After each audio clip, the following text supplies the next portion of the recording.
दोस्तों आप सभी का बहुत बहुत स्वागत है हमारे चैनल में। इस वीडियो के अंदर अभी हम लोग लूसेंट सामान्य ज्ञान इससे रिलेटेड जो है इम्पोर्टेंट 40+ क्वेश्चन इस वीडियो में देखने वाले हैं, जो कि आपके आने वाले एग्जाम से railway group D, SSC, UP police, लेखपाल और आने वाले सभी प्रतियोगिता परीक्षा के लिए काफ़ी इम्पोर्टेंट है। तो दोस्तों आप इस वीडियो को बहुत ध्यान से लास्ट तक देखिए। चैनल पर नया है तो चैनल को सब्सक्राइब कर बेल आइकन यानी जो घंटी का निशान है उसे ज़रूर से ऑन कर दें। तो चलिए शुरू करते हैं। देखिए यहाँ पर हमारा पहला क्वेश्चन दिया गया है, एक ही पदार्थ के अणुओं के बीच लगने वाले आकर्षण बल को क्या कहा जाता है। तो देखिए इसको बोला जाता है ससंजक बल। एक ही पदार्थ के अणुओं के बीच लगने वाले आकर्षण बल को क्या कहा जाता है, तो ससंजक बल कहा जाता है। इसके अलावा आसंजक बल की बात करें तो देखिए भिन्न पदार्थों के अणुओं के बीच लगने वाला बल क्या कहलाता है, आसंजक बल। भिन्न पदार्थों के अणुओं के बीच लगने वाला बल क्या कहलाता है, आसंजक बल कहलाता है। और इसी बल के कारण से जो है जो ब्लैक बोर्ड होता है उस पर चौक से लिखना जो है संभव होता है। आपको याद रखना है। क्वेश्चन नंबर 2 है, फेसबुक के उन आर्टिफिशियल इंटेलिजेंस रोबोट्स के क्या नाम थे जिन्हें बंद कर दिया गया था। तो देखिए इनके नाम थे बॉब और एलिस। ठीक है, आपको याद रखना है, बॉब और एलिस थे। करेक्ट आंसर सी हो जाएगा। इसके अलावा फेसबुक का नया नाम क्या कर दिया गया, अभी हाल ही में फेसबुक का नाम बदल दिया गया है। नाम बदल कर मेटा जो है इसका नया नाम कर दिया गया है। फेसबुक का वास्तविक संस्थापक किसे माना जाता है, मार्क जुकरबर्ग को। ठीक है, मार्क जुकरबर्ग को जो है फेसबुक का वास्तविक संस्थापक माना जाता है। फेसबुक की स्थापना कब हुई थी, 2004 में। याद रखना है, फेसबुक की स्थापना 2004 में की गई थी। क्वेश्चन नंबर 3 है, समुद्री शैवाल का अभिलाक्षणिक रंग लौकों में मौजूद वर्णकों पर निर्भर करता है। इनमें से कौन सा वर्णक शैवाल के हरे रंग का कारण है। तो शैवाल के हरे रंग का जो कारण है वो है क्लोरोफिल। आपको याद रखना है। करेक्ट आंसर सी हो जाएगा। क्वेश्चन नंबर 4 है, जीव जंतु प्रायः सुरक्षा के लिए अपने रंग रूप को अपने परिवेश के अनुसार बदल लेते हैं। इनमें से कौन सा ऐसा करता है। तो देखिए इनमें से इन चारों में से जो है गिरगिट जो है ऐसा करता है। ठीक है, मतलब अपनी सुरक्षा के लिए जो है अपना रंग रूप जो है अपनी स्थिति के अनुसार बदल लेते हैं। करेक्ट आंसर सी हो जाएगा। गिरगिट की बात करें तो गिरगिट जो होते हैं ये अपना रंग त्वचा में उपस्थित क्रोमाटोफोरस नामक सेल के कारण बदल लेते हैं। इस सेल को गिरगिट के मस्तिष्क से नियंत्रित किया जाता है। क्रोमाटोफोरस सेल में भूरे, पीले, काले और सफ़ेद रंग के रंजक मौजूद होते हैं। ठीक है, क्वेश्चन नंबर 5 है, अनुप्रस्थ तरंगे क्या है। वेरी इंपॉर्टेंट क्वेश्चन, अनुप्रस्थ तरंगे क्या है। तो देखिए अनुप्रस्थ तरंगे जो है ये इन तरंगों में माध्यम के कण तरंगों के संचरण की दिशा के लंबवत दिशा में कंपन करते हैं। ठीक है, करेक्ट आंसर ये हो जाएगा। क्वेश्चन नंबर 6 है, Tata institute of fundamental research की स्थापना किसके दिशा निर्देशन में की गई थी। Tata institute of fundamental research की स्थापना किसके दिशा निर्देशन में की गई थी। तो ये की गई थी डॉक्टर होमी जहांगीर भाभा के दिशा निर्देशन में। ठीक है, करेक्ट आंसर बी हो जाएगा। इसके अलावा भारत के प्रमुख संस्थान और स्थान यहाँ पर हमने लिखे हैं। पहला दिया गया है उच्च अक्षांश अनुसंधान संस्थान, ये कहाँ पर है, गुलमर्ग में है। रमन अनुसंधान संस्थान बेंगलुरु में है। भारतीय मौसम वेधशाला पुणे में है। भारतीय सर्वेक्षण विभाग देहरादून में है। राष्ट्रीय समुद्र विज्ञान संस्थान पणजी में है। Indian institute of geo magnetism कहाँ पर है, मुंबई में है।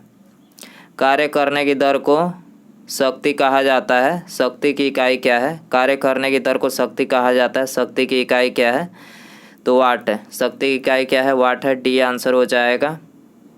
संचार के लिए हाथी 103 डेसिबल तक की तीव्रता का शोर उत्पन्न कर सकते हैं, लेकिन वे प्रायः निम्न आवृत्ति वाली ध्वनि का उपयोग करते हैं, जिसमें से कुछ भूमि से होकर गुजरती है। ये ध्वनि क्या कहलाती है, ये ध्वनियाँ क्या कहलाती है। तो देखिए ये ध्वनियाँ जो है अवध्वनि कहलाती है। ठीक है, करेक्ट आंसर बी हो जाएगा। क्वेश्चन नंबर 9 है, कंप्यूटर प्रौद्योगिकी में VR का पूर्ण रूप क्या है? कंप्यूटर प्रौद्योगिकी में VR का पूर्ण रूप क्या है? तो वर्चुअल रियलिटी है। ठीक है, करेक्ट आंसर सी हो जाएगा। दोस्तों, यदि आपको वीडियो पसंद आ रहा है तो प्लीज़ वीडियो को लाइक करें, अपने दोस्तों में शेयर करें और चैनल पर नया है तो चैनल को सब्सक्राइब करके बेल आइकन जरूर चयन करें। अगला क्वेश्चन है, निम्नलिखित में से कौन सा मानव गतिविधियों एवं सभ्यता के प्राग ऐतिहासिक काल का सही कालानुक्रम है? तो सही कालक्रम मतलब इसमें बताना है। तो देखिए यहाँ पर पहला ही सही कालक्रम है।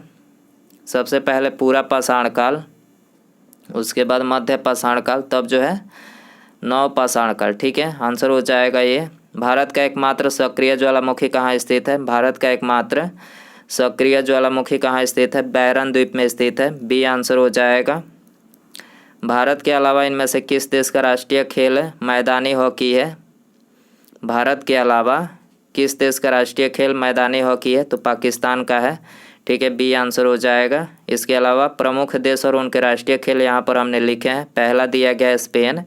स्पेन का राष्ट्रीय खेल क्या है? सांड युद्ध, मतलब सांड को लड़ाना जो है राष्ट्रीय खेल है। कनाडा आइस हॉकी है। ब्राज़ील फ्रांस राष्ट्रीय खेल फुटबॉल है। चीन टेबल टेनिस है। श्रीलंका वॉलीबॉल है। जापान को जूडो है, जापान का राष्ट्रीय खेल जूडो है। मलेशिया बैडमिंटन है। ऑस्ट्रेलिया इंग्लैंड क्रिकेट है। भूटान तीरंदाजी है।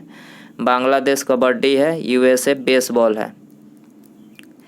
जिस सहायक संधि के आधार पर ब्रिटिश अपनी पूरी शक्ति का प्रयोग करके बाह्य व आंतरिक खतरों में भारतीय रियासतों की सुरक्षा करने के लिए जिम्मेदार थे, वह किसके द्वारा प्रतिपादित की गई थी? तो ये की गई थी प्रतिपादित लॉर्ड बलेजली के द्वारा। ठीक है, करेक्ट आंसर सी हो जाएगा। लॉर्ड बलेजली की बात करें तो सन 1798 से 1805 तक भारत के गवर्नर जनरल रहा था। सहायक संधि करने वाला महत्वपूर्ण राज्य है। सहायक संधि करने वाला महत्वपूर्ण राज्य है मैसूर तथा तंजौर। इन्होंने सहायक संधि 1799 ईस्वी में की थी। अवध के नवाब 1801 में किया। पेशवा बाजीराव द्वितीय 31 दिसंबर 1802 में सहायक संधि की। बाबर एवं भोसले दिसंबर 1803 ईस्वी में। ग्वालियर के सिंधिया 1804 ईस्वी में। इसके अतिरिक्त जोधपुर जयपुर बूंदी तथा भरतपुर ने सहायक संधि को स्वीकार की थी। बलेली काल में जो है, मतलब लॉर्ड बलेली काल में चतुर्थ आंग्ल मैसूर युद्ध लड़ा गया था 1799 ईस्वी में। बलेली काल में द्वितीय मराठा युद्ध 1803 में 1803 से 1806 तक लड़ा गया था, जिसमें मराठों की जो है हार हुई थी। चंद्रमा को अपनी धुरी पर एक चक्कर पूरा करने में कितना दिन लगते हैं? चंद्रमा को अपनी धुरी पर एक चक्कर पूरा करने में कितने दिन लगते हैं? तो ये 27.3 दिन जो है लगते हैं। ठीक है, सी आंसर हो जाएगा। इसके अलावा प्रमुख ग्रह और सूर्य का परिक्रमा काल, मतलब ग्रह सूर्य की परिक्रमा कितने समय में करते हैं, वो यहाँ पर हमने लिखे हैं। बुध की बात करें तो ये सूर्य की परिक्रमा 88 दिन में करता है। शुक्र 224.7 दिन में सूर्य की परिक्रमा।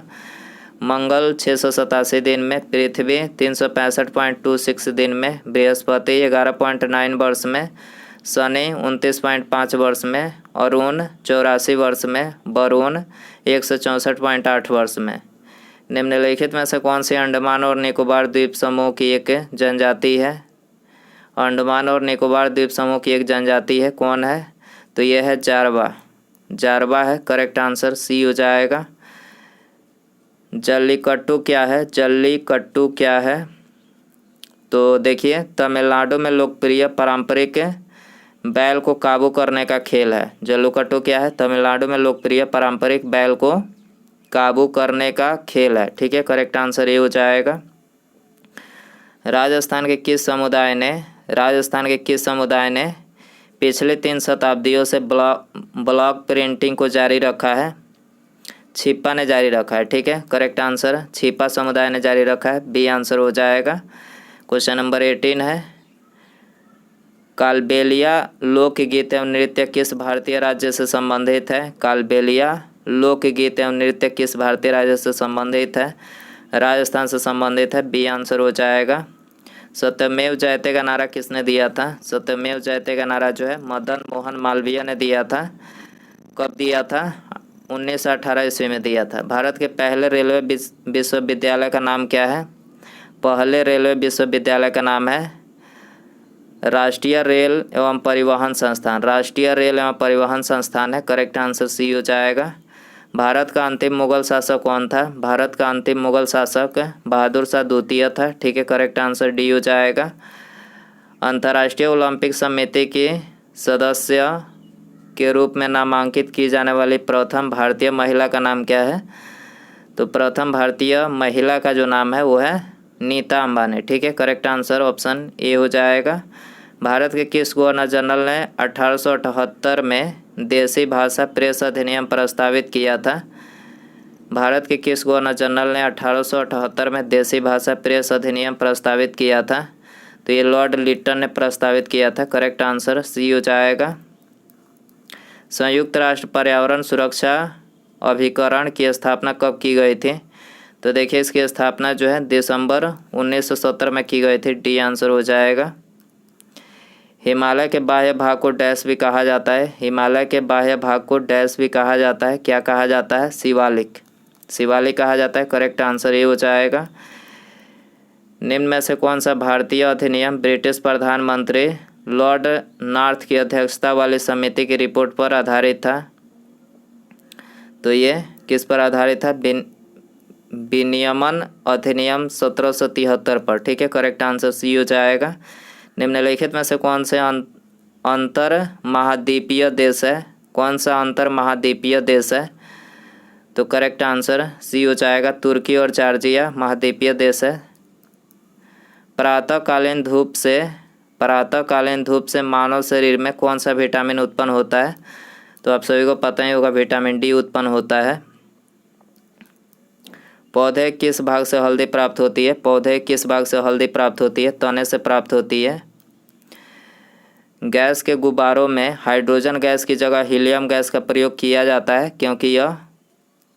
क्योंकि यह अदाह्य है, इसीलिए किया जाता है। हाइड्रोजन गैस की जगह हीलियम गैस। विसंक्रमण के बाद जल में उपलब्ध क्लोरीन की मात्रा को कहते हैं। विसंक्रमण के बाद जल में उपलब्ध क्लोरीन की मात्रा को क्या कहते हैं? तो इसको जो है अवशिष्ट क्लोरीन कहते हैं। बी आंसर हो जाएगा। निम्नलिखित में से कौन सी गैस न्यूनतम तापमान पर द्रव में बदल जाती है? न्यूनतम तापमान पर द्रव में बदल जाती है। हाइड्रोजन बदल जाती है। ए आंसर हो जाएगा। निम्नलिखित में से कौन सी धातु जल के साथ अभिक्रिया करके हाइड्रोजन पैदा नहीं करती है? कौन सी धातु जल के साथ अभिक्रिया करके हाइड्रोजन पैदा नहीं करती है? तो कैडमियम नहीं करती है। बी आंसर हो जाएगा। ऑक्सीजन जो जीवन के लिए अत्यावश्यक है, प्रकाश संश्लेषण का उत्पाद है और आती है किससे आती है? जल से। ठीक है, करेक्ट आंसर सी हो जाएगा। यदि किसी व्यक्ति को बंदूक की गोली लगने पर उसके शरीर से सभी गोलियां नहीं निकाली जाती है तो निम्नलिखित में से किसके कारण उसके शरीर में जहर फैल जाएगा? तो उसके शरीर में जो है शीशा के कारण जहर फैल जाएगा। बी आंसर हो जाएगा।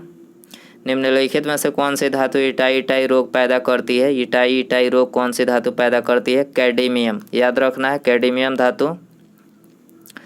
विकिरण चिकित्सा में प्रयुक्त नोबेल गैस है। विकिरण चिकित्सा में प्रयुक्त नोबेल गैस कौन सी है? रेडान है। सी आंसर हो जाएगा।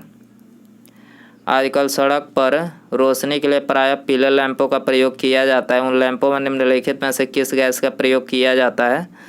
तो देखिए उन लैंपों में सोडियम गैस का जो है प्रयोग किया जाता है। सोडियम आपको याद रखना है। ये आंसर हो जाएगा। मोनेजाइट बालू में निम्नलिखित में से कौन सा खनिज पाया जाता है? मोनेजाइट बालू में कौन सा खनिज पाया जाता है? तो ये थोरियम खनिज पाया जाता है। करेक्ट आंसर सी हो जाएगा। बिजली के बल्ब में क्या भरा होता है? बिजली का जो बल्ब होता है उसमें क्या भरा होता है? आर्गन भरा होता है। सी आंसर हो जाएगा। सागरीय खरपतवार किसका महत्वपूर्ण स्रोत है? सागरीय खरपतवार किसका महत्वपूर्ण स्रोत है? आयोडीन का महत्वपूर्ण स्रोत है। डी आंसर हो जाएगा। उसके बाद यहाँ पर हमारा अगला क्वेश्चन है, शुष्क सेल का जो एनोड होता है वो किसका बना होता है? शुष्क सेल का एनोड जो होता है वो किसका बना होता है? ऑप्शन है आपके पास लोहा, कैडमियम, जस्ता यानी जिंक, शीशा यानी लेड। तो दोस्तों ये आपके लिए होमवर्क क्वेश्चन है। यदि आपको इसका आंसर पता हो तो कमेंट बॉक्स में ज़रूर बताएं। यदि वीडियो पसंद आया हो तो प्लीज़ वीडियो को लाइक करें और चैनल पर नया है तो चैनल को सब्सक्राइब करके बेल आइकन यानी जो घंटी का निशान है उसे ज़रूर सेंड कर दें। ठीक है, मिलते हैं अगले वीडियो में। नमस्कार, जय हिंद, जय भारत।